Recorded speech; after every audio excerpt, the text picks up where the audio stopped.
Welcome to Penrose Learning, where we make understanding easy. In this video, I will explain how to make beetroot soup. Start by gathering your ingredients for a delicious beetroot soup.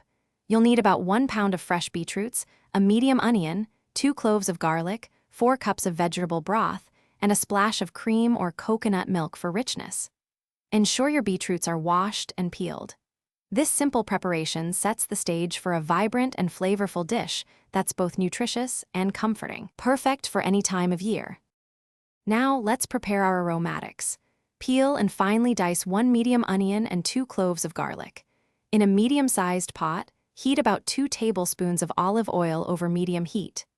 Add the diced onion and sauté it gently until it becomes translucent, which usually takes around 5 minutes.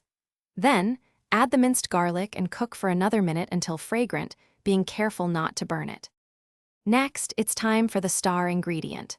Peel and chop your 1 pound of beetroots into roughly 1-inch cubes. Add these vibrant pieces to the pot with your sautéed onion and garlic. Pour in 4 cups of vegetable broth, ensuring the beetroots are mostly submerged.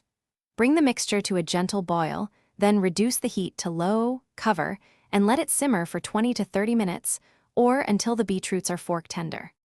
Finally, for that silky smooth texture, carefully transfer the cooked soup mixture to a blender. Blend it until it's completely smooth and creamy, ensuring there are no lumps. Return the blended soup to the pot over low heat. Stir in about 1/4 cup of cream or a dairy-free alternative for extra richness. Season generously with salt and freshly ground black pepper to taste. Serve your beautiful beetroot soup warm, perhaps with a dollop of sour cream or fresh herbs. Thanks for watching. If this was helpful, leave a like and consider subscribing. See you next time.